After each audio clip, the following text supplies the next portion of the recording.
Hola, Nevaí, ¿cómo estás? Hola Javi, muy bien. ¿Y tú? Qué contenta de estar aquí nuevamente 4 semanas después. Ah.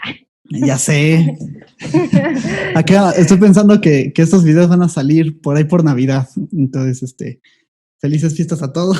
Ay, felices fiestas. Aquí estamos en octubre, pero desde el pasado, La felices Nevaí fiestas. del pasado te dice Nevaí, festeja, divierte. Sí, sí, Espero sí. que te la estés pasando muy bien. Sí, sí, sí. Se va a estrenar como hasta diciembre estos videos. Entonces, mira, felicidades y pues bienvenida, Nevaí, aquí a Parresia.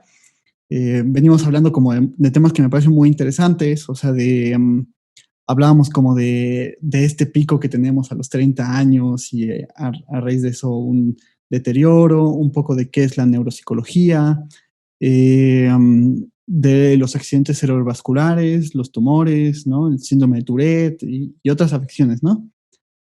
Y bueno, antes de comenzar, me gustaría darte como un breve espacio para que te presentaras, para quien a lo mejor no vio esos 3 videos que yo recomiendo que los vean. Sí.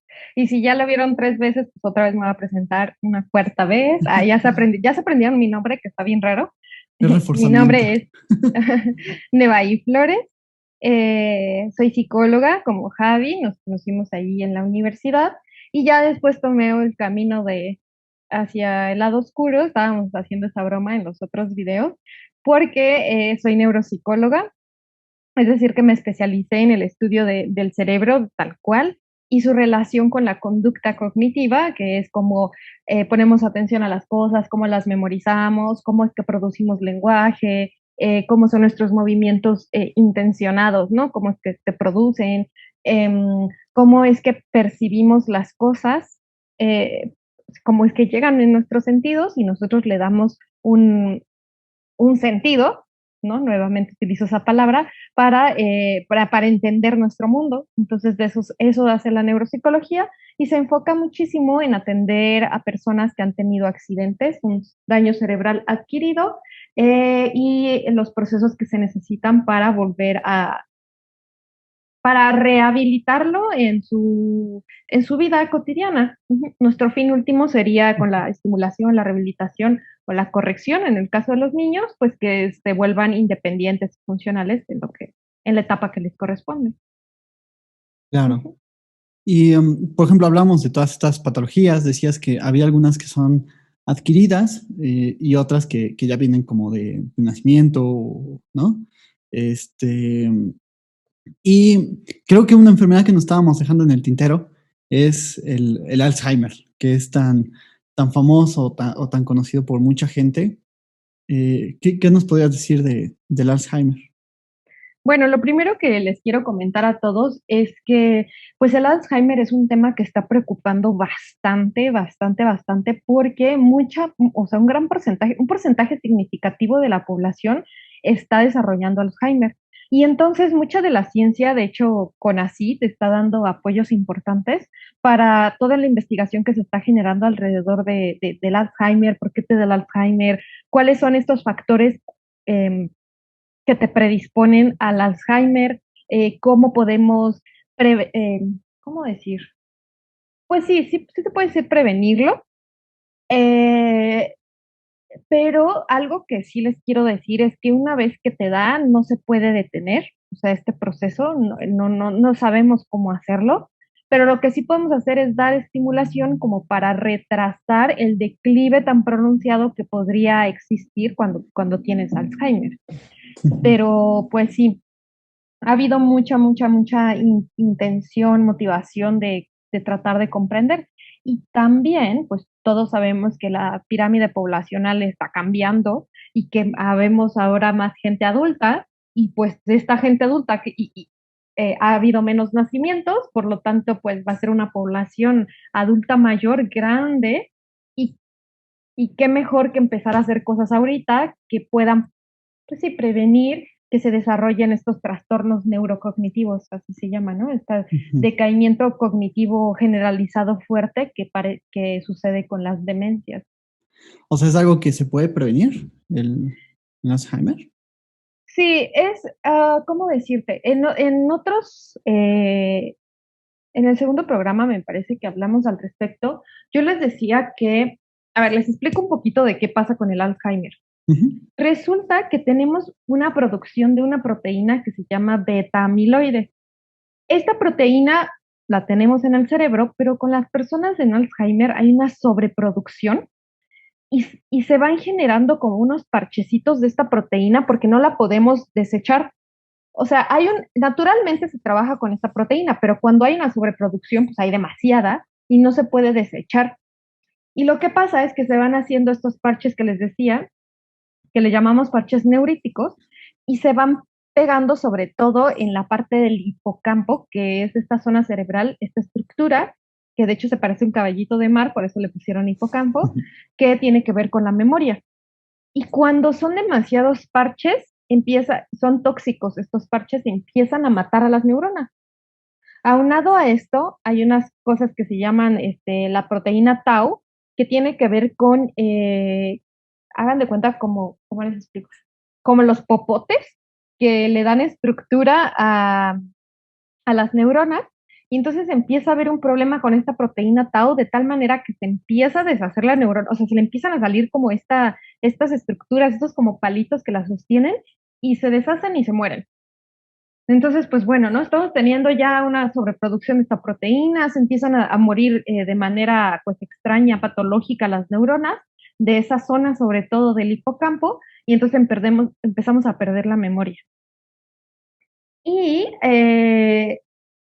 ya conocían esta enfermedad, de hecho lleva el nombre de quien la llamó, o sea, del descubridor, por así decirlo, ¿no? O sea, ya existía, pero bueno, él dijo, bueno, Ujú, esto es lo que pasa y le pusieron el apellido de él, que era Alzheimer. ujú. Hicieron un estudio con un grupo de monjas que decidió donar su cerebro a la ciencia. Era un convento. Y se dieron cuenta que muchas de estas monjas pusieron a estudiar su cerebro y vieron que ya tenían estas señales de deterioro cerebral, de Alzheimer.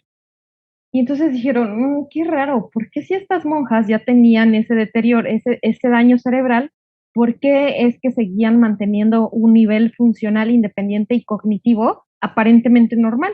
Porque casi ninguno se había quejado de problemas de memoria o así, seguían siendo bastante funcionales. Y Ujú. entonces descubrieron, retomando lo de videos pasados, lo de la reserva cognitiva, porque se dieron cuenta estudiando el cerebro de otras personas que sí decían tener alteraciones de memoria o de otro tipo cognitivas que tenían poquito daño en comparación a estas monjas. Y entonces, bueno, el caso de las monjas es súper interesante porque a raíz de ahí tomaron esta hipótesis de que hay cosas que podemos hacer a lo largo de nuestra vida que van generando reserva cognitiva y que hacen que nuestro cerebro se haga más fuerte. Yo siempre a mis pacientes les digo, es como si tú quieres hacer músculo, entonces pues ahí yo bien aguada, ¿no? Vas al gimnasio para generar músculo. Y entonces cuando te peleas con alguien o alguien te quiere dañar, si tú eres fuerte, bueno, utilizando esta analogía, ¿no? Si eres Claro. fuerte, entonces te pegan, no es tan fácil que te tumben. Y así nuestro cerebro es también como un músculo que tenemos que fortalecer. Y si llega el daño cerebral, como por ejemplo proteína beta-amiloide, muerte neuronal y que está como golpeándote, si tu cerebro es fuerte y robusto, no vas a mostrar, o sea, no vas a tener síntomas clínicos hasta que ya esté muy, muy, muy avanzada la enfermedad. ¿Sí me explico? Sí, sí, sí. Y sí, Entonces, sí. Ah, perdón. Ajá. para terminar, Sí, para sí, sí. redondear la idea, sí hay cosas que se pueden hacer, no para evitar que tengas una sobreproducción de betamiloide y así. De hecho, no se sabe por qué. Y de hecho ya están tratando de encontrar marcadores que faciliten, así de que, mira, en la sangre ya hay altos niveles de betamiloides. Esto no suena bien, ¿no? Seguramente en el cerebro está con estos parches neuríticos.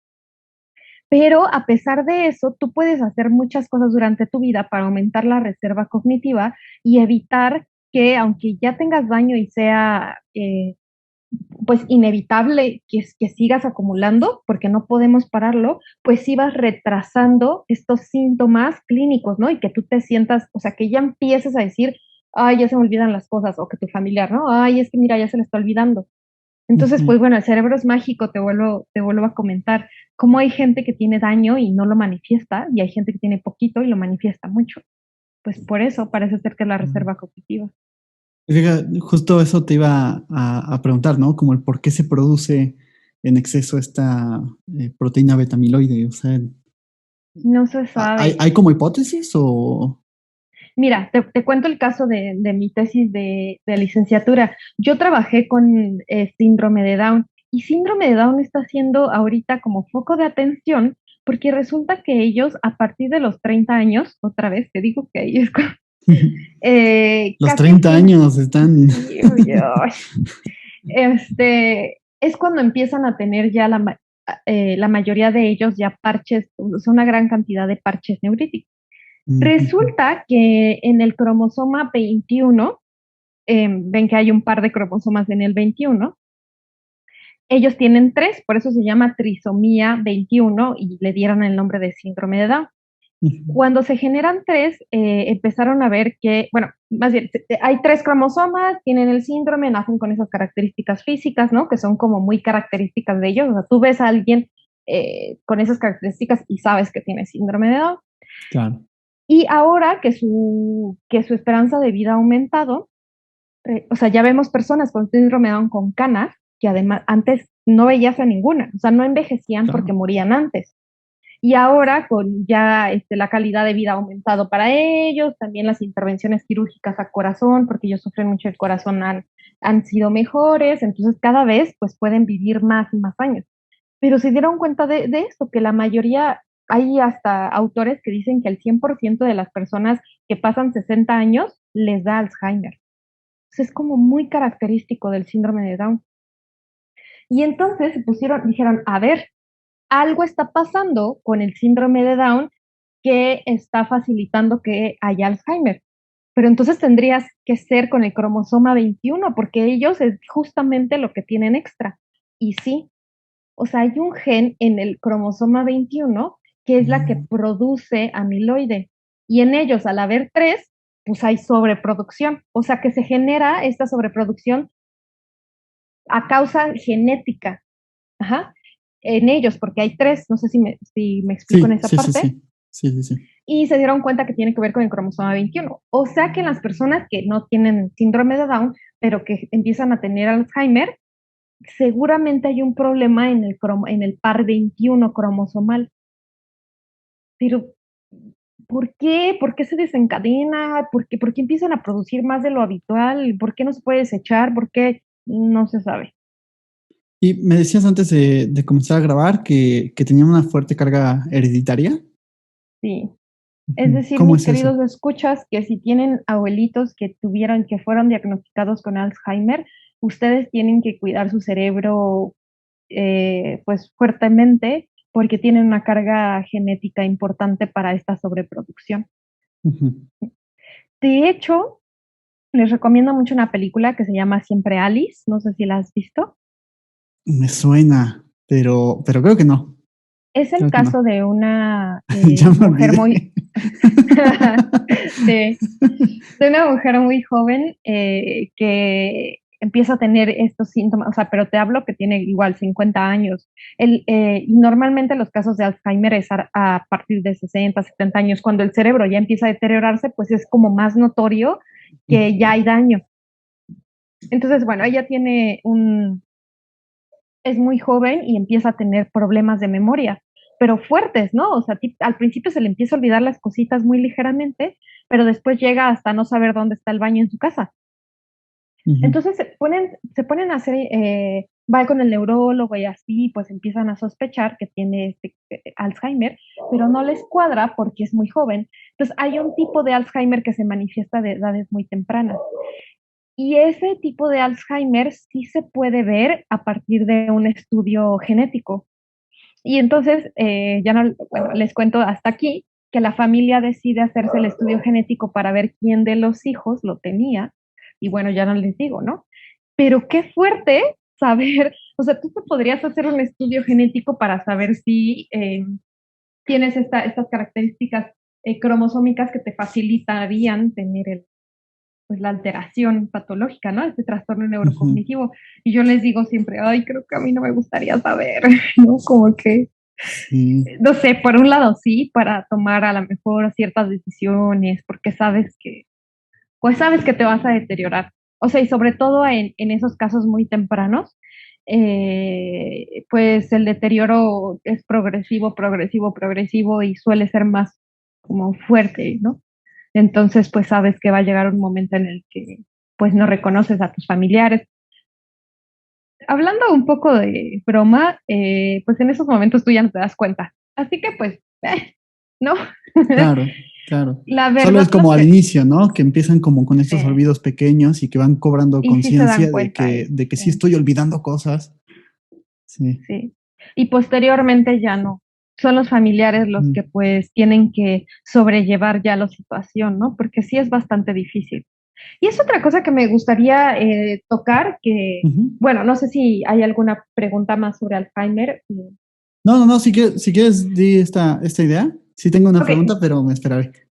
espera, para redondear, también Sí. quería comentarles que puede haber demencias, o sea, que nosotros le llamamos ya trastorno neurocognitivo leve o mayor. Leve es cuando ya hay un trastorno cognitivo, pero sigue siendo independiente, pero ya es notorio, o sea, ya hay un declive importante de tu vida antes, ahora.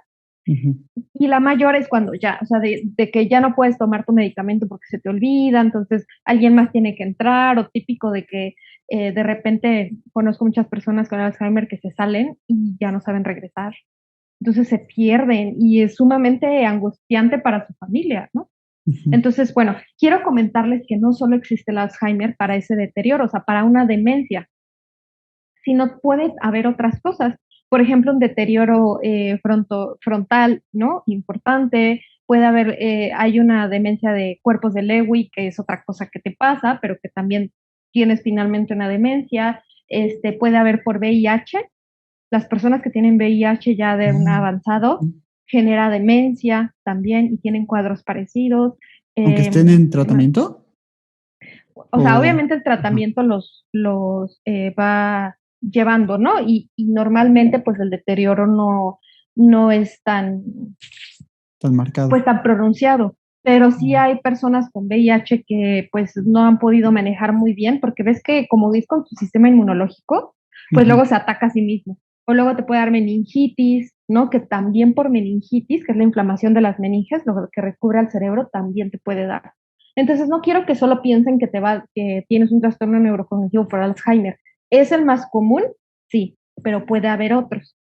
Entonces, pues también hay que cuidar nuestro cerebro como para no tener este tipo de, por ejemplo, VIH, ¿no? Que eso sería una prevención completamente diferente, ¿no? ¿Te das cuenta? Es cuidar tu Claro, cerebro desde otro lado, desde algo que ¿no? parece que no tiene nada que ver. Claro, Claro, sí, claro. sí, sí. Entonces, bueno, te quería comentar, me gustaría abordar en estos últimos minutos que tenemos Claro. sobre cómo es que a lo mejor se une muchísimo la psicología, que nosotros concebimos la psicología como las manifestaciones emocionales relacionadas con lo conductual, ¿no? Sí. Con la neuropsicología. Y resulta que las personas que están en depresión o que tienen niveles altos de ansiedad modifica su cognición. Es decir, y esto que a lo mejor le sirve mucho a los escuchas saberlo, cuando nosotros somos personas muy, muy, muy ansiosas, normalmente nuestros niveles atencionales se ven afectados y esto también te impacta en la memoria. Cuando nosotros vivimos mucho, mucho estrés, también tu nivel de cortisol aumenta y se ha visto que el cortisol le gusta irse al hipocampo y entonces ahí es donde está tu memoria y entonces por eso se empiezan a olvidar las cosas. O sea, el estrés le pega directamente a la memoria. Como que, ¿por qué nadie te explica eso, no? O Claro, sea, sí, como, sí, sí.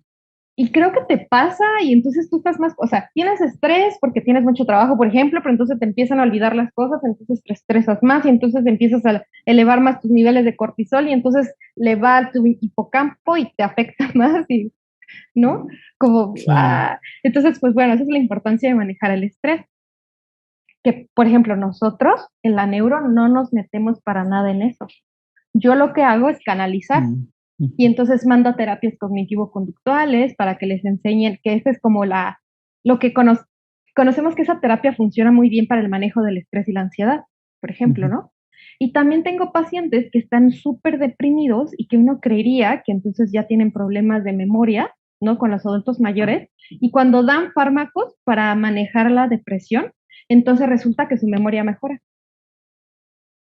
Y entonces no es que tengan ya una demencia, sino que es una depresión, pues, sin control.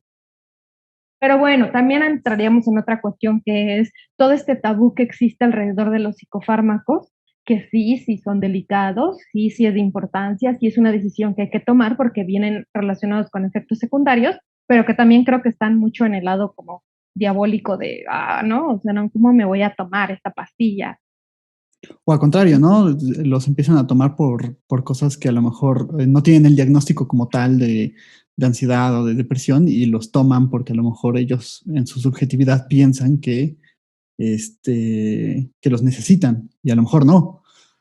Sí, claro, yo siempre la verdad les digo a mis pacientes, si no estás convencido, o sea, creo que algo que tenemos que hacer todo el mundo, y tú, claro que estarás de acuerdo con esto, es ir a terapia, ¿no? Análisis o ir a psicoterapia y trabajar contigo y con tus emociones y con tu psique, y, o sea, tienes que hacerlo. Entonces yo cuando me dicen, oye, es que me siento mal o no sé si ya tengo una depresión, pues digo, bueno, si clínicamente lo tienes, lo ideal sería, y ya puntúas alto, ¿no? Y te hacen escalas de depresión y todo, pues ve con el psiquiatra, comenten la posibilidad de tomar una pastilla que te ayude, pero también tienes que ir a terapia. Y si no quieres tomar si no quieres tomar pastilla, tienes que ir a terapia. Y si no quieres ir al Ujú, psiquiatra, tienes que ir a terapia. Y si tienes problemas, tienes que ir a terapia, ¿no? O ujú, sea, también creo que no necesariamente tienes que tomar una pastilla para arreglar cuestiones orgánicas. O sea, realmente tu estado anímico, eh, o sea, puedes manejarlo, no siempre, porque claro que puede ser un desequilibrio de neurotransmisores y eso por más, o sea, por más que lo intentes y digas, sí, ya llevo terapia 5 años, pues hay veces que necesitas tomarte un fármaco que te ayude a equilibrar tus neurotransmisores. Y eso pues no ujú, hay de otra. Pero también hay veces que no necesitas, o sea, no necesaria, o sea, puedes manejar tus neurotransmisores manejando emociones, respiración, o sea, todo este tipo de cosas, pero pues hay que descubrirlo. Tienes que ir a terapia, ¿no? Pero ujú. bueno, quería tocar este punto de cómo es que las emociones afectan a la cognición, que es súper real, yo lo he visto, y de hecho yo no doy diagnósticos, por ejemplo, de trastorno por déficit de atención si la paciente o el paciente tienen trastornos emocionales fuertes, como ansiedad o depresión, Ujú, porque no se puede. De hecho, el DSM-5 menciona que todos los síntomas no se pueden explicar mejor por una cuestión emocional, un trastorno ujú, afectivo. Y como yo no puedo decir que fue antes y el huevo o la gallina, porque los estoy viendo en ese momento, o sea, no puedo saber si la ansiedad te está causando trastornos de atención o los trastornos de atención te están causando ansiedad, pues no puedo. Entonces ahí sí recomiendo que si hay ansiedad fuerte, pues vayan al psiquiatra, manejen la ansiedad, o sea, con un fármaco, y regresen conmigo para ver si aún así hay problemas de atención, entonces tienes un trastorno por déficit de atención. ujú, Entonces, bueno, eso es importante. Y otra cosa que me gustaría también comentar rápidamente es como toda la alteración que se da familiar por tener una persona dentro de tu sistema que tiene un daño cerebral. Es muy difícil, la verdad, para una familia ser cuidador primario, por ejemplo, que es algo que estuve trabajando en un taller hace poquito, con una persona que tiene Alzheimer, con un familiar con Alzheimer. O sea, todo tu sistema se trastoca.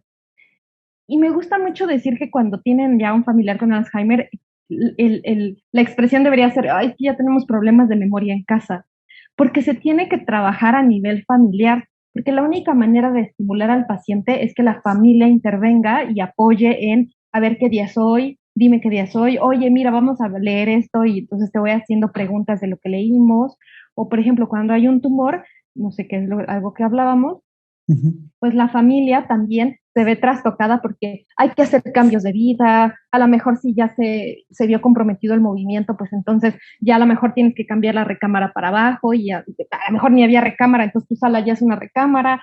O sea, también es un tema muy amplio, pero sí quería hacer hincapié en que cuando alguien va conmigo a la clínica, yo sé que la familia también necesita respuestas, está perdida, ha habido muchos cambios, y es difícil también el duelo, por ejemplo, cuando hay un evento cerebrovascular, de perder, no sé, a tu papá que le dio, ¿no? Ujú. Verlo, perder la imagen, perder esta figura que él era dentro de tu familia Sí, y claro. que ahora lo ves que ya no puede hacer nada o que su movilidad está limitada o que ya no puede hablar y entonces ya no puede trabajar, entonces a lo mejor deja de ser el sostén de la familia. O sea, todo este tema es súper, súper, súper delicado alrededor de cuando hay un daño cerebral adquirido, ¿no? Claro, Que sí. también no se habla. O sea, aquí en Morelos, que yo vivo en Morelos, hay una asociación de Alzheimer y van las familias y yo les digo, vayan a conocer a otras familias que tienen un paciente, un familiar también, ¿no? Con Alzheimer, cómo pueden, o sea, estas redes de apoyo, compartir experiencias, y bueno, eso es algo que también hay y que casi nadie sabe. Y a lo mejor te sientes tú No. muy solo, ¿no? Con lo que pasó con tu papá, con tu mamá, con tu hermano, o sea, con quien sea, alguien de tu familia que haya tenido un daño cerebral adquirido, pues es que, ¿y ahora qué hacemos? Claro, porque además hay como todo un tabú, o sea, de que de Eh, esta condición no se habla o así, y entonces hay como un montón de desinformación. O sea, yo, por ejemplo, en mi experiencia, y perdón como por ser tan autorreferencial, pero no, está bien. Sí. creo que es como algo que a mi parecer ejemplifica bastante bien, ¿no? Como esto que estás comentando. Pero en mi experiencia, como que creo que algo que a mí me costó bastante, digamos, lidiar con la enfermedad de mi padre, era que decía, no sé cómo tratarlo ahora, ¿no? A Eh, veces yo llegaba y pues era un niño, llegaba y azotaba la puerta del coche, ¿no? Y brincaba y todo eso y hacía mucho ruido, ¿no? Y eso, y él quedó como muy sensible de oído. Que dices, si es algo que se me hubiera dicho o que yo hubiera podido como tener esa información, creo que yo hubiera actuado como de forma distinta y a lo mejor yo hubiera podido también como apoyar, ¿no? Y que creo que es algo que pasa como con muchas otras personas que viven a lo mejor estas situaciones. O sea, que, lo que decías, ¿no? De tan solo mover la cama del lugar hace como un gran cambio, pero que a lo mejor por falta de información así no lo sabemos. No lo sabemos y entonces no actuamos como de la mejor manera frente a estas personas, ¿no? sí, y es algo que la neuropsicología también ofrece, respuestas. Por ejemplo, ¿no? El caso de, estoy atendiendo, bueno, ya terminé con un paciente que estaba trabajando, se lastimó el brazo, se rompió el bíceps, de hecho, entró a cirugía, lo intervienen y le da un choque anafiláctico. Que, bueno, la gente que no sabe, pues le dio una reacción alérgica enorme, tanto que se murió en el quirófano. Y eso es algo que no puedes saber, porque tú no sabes si eres alérgico a ciertas cosas que te van a poner durante la intervención. O sea, los médicos saben, pues de hecho con las vacunas, yo creo que lo vivieron, Sí. los que ya están vacunados aquí, lo que pasa es que te dejan 10 minutos, ¿se acuerdan? Que te vacunan y te dejan 10 minutos, pues en un espacio para ver si no tienes un choque anafiláctico, que puede pasar, una reacción desmesurada alérgica a cierto componente de las vacunas. Por eso los dejan tanto tiempo. Y pues mi paciente tuvo un choque anafiláctico y se murió. Lo revivieron. Se murió de nuevo, Javi. Lo revivieron. O sea, RCP de 20 minutos. Se murió de nuevo y lo revivieron. Bueno, ¿tú cómo crees que está mi paciente? Mm. Supongo que sí tuvo alteraciones muy fuertes, ¿no? No tiene nada, Javier.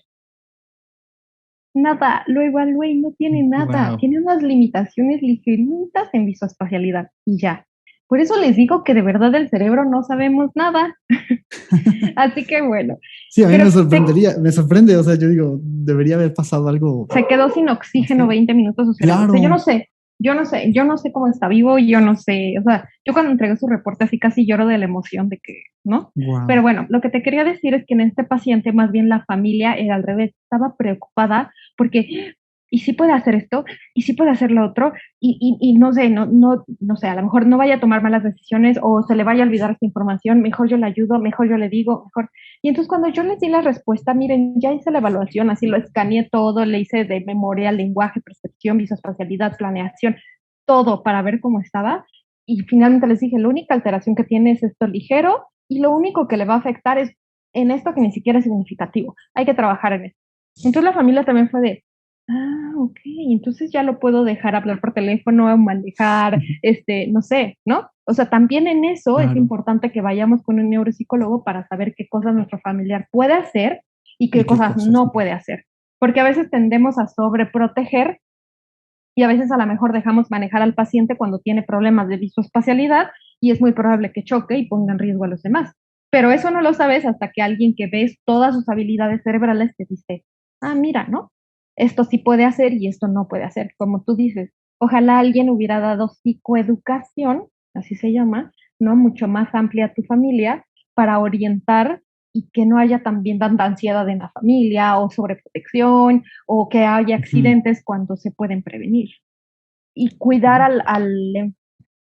vamos a llamarle al enfermo de una mejor manera. Ujú. Sí, me parece como muy, muy interesante todo esto que mencionas. O sea, creo que sí, a veces como que el no hablar de estas cosas también implica un gran riesgo, ¿no? Para la persona que está padeciendo eso y también para la familia que está viviendo esta situación que también es difícil. Y bueno, ya llegamos otra vez a los 30 minutos. Wow, o sea, siento que nos dejamos como muchas cosas en el tintero. Que sepas que me gustaría volver a invitarte en algún momento y Claro, que podamos acepto, Javi, profundizar como a acepto. otros temas, porque la verdad es que, wow, o sea, bueno, es un área como muy, muy distinta a lo que yo me dedico, pero me parece que eso enriquece bastante la plática y yo me voy como también aprendiendo muchas cosas que a lo mejor no sabía o que sabía, pero que ya se me habían empolvado un poco, ¿no? Y bueno, pues creo que eso es bastante valioso. También, bueno, pues agradecer a la gente que nos está escuchando, que nos está viendo. eh, y por supuesto a ti, Neva, pues es un gusto enorme para empezar, como volver a tener contacto contigo, porque pues ya nos conocíamos desde la uni, pero desde hace cuánto tiempo que no Muy podíamos poquito, Javi, nos charlar o hemos así. conocido desde hace muy poquito, no digas. No, son como 10 años. Javier. No, no, 10 años no, como 7, Menos, 8. como 15. Menos, como 15. Y me da muchísimo gusto platicar contigo de nuevo y ver también cómo, pues lo que has hecho, ¿no? El trabajo que has hecho y que me parece como muy, muy valioso. Y pues nada, dejarte a ti las últimas palabras. Bueno, perdón, antes recordarle a la gente que se puede suscribir al canal, que puedes dejar tu like, tus comentarios, tus preguntas para Nevaí. Nos serviría muchísimo que compartieras este video con otras personas, creo que podría servirles. Y bueno, ahora sí, dejarte a ti las últimas palabras para cerrar. Sí, oye, que lo compartan porque creo que es necesario, o sea, ojalá, a lo mejor a mí no me sirve, o bueno, sí es información que creo que a todo mundo nos puede servir porque no estamos exentos nadie de que te pase cualquier cosa a tu cerebro. Te digo, o sea, puedes sacarte una resonancia y descubrir que tienes ahí una alteración vascular, ¿no? Que ni tú ni en cuenta. Puede ser que no, nos asusten, la normalidad es que todos estemos sanos, pero a lo mejor compartir estos videos va a llegar a quien sí necesita escuchar esta información.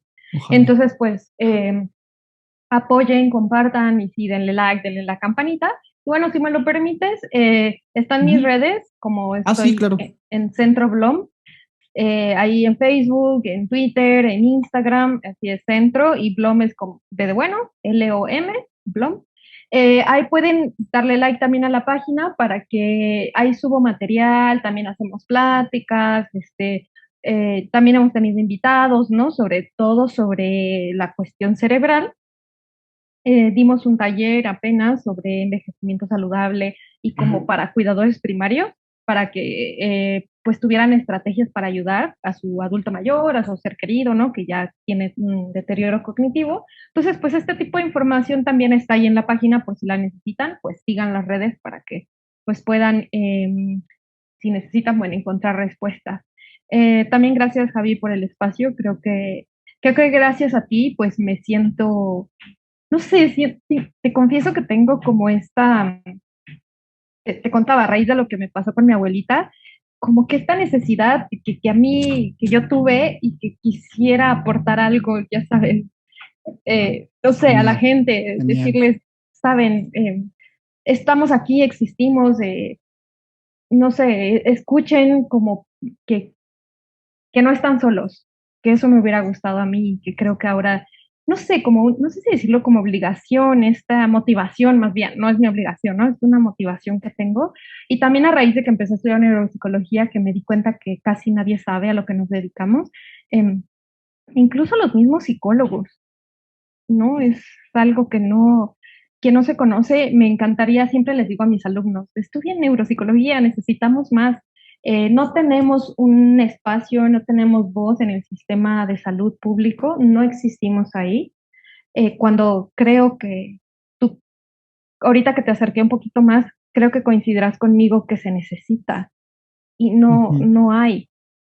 Entonces, creo que mientras más ruido hagamos, espero que en algún punto de verdad, el sistema de salud público dé vacantes para neuropsicólogos para ayudar, que la gente se acerque.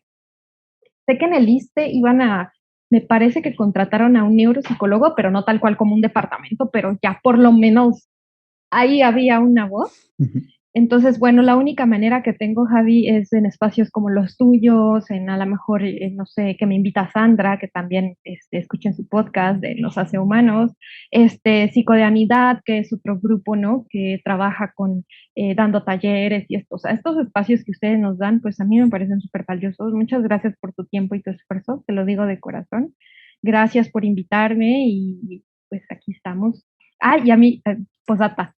Me gustaría como un día de verdad tratar de encontrar como los puntos que nos unen como psicólogos desde tu psicoanálisis y desde la neuro, de seguro hay cosas bien interesantes y que me platicaras como un poco más, ¿no? Cuando quieras, cuando quieras. Sí, sí, Es estaría más, padre. estoy pensando como que podemos armar algún live o algo, en donde hablemos eso, ¿no? Será cosa como de Sí, organizarlo. sí, sí, Sería sí, bueno. súper interesante. Sí, pues gracias, Javi, de verdad, de verdad, de verdad. No, al contrario, el honor es mío. Creo que aportas bastante. Y Pues a todos, gracias también por escucharnos aquí ya 4 semanas con mi voz. Espero no haberlos aburrido y que sí nada, encuentren para como nada. datos importantes. Ujú. Gracias. Pues nos vemos entonces el siguiente domingo con un video nuevo. Suscríbanse. Bye. Bye, cuídense.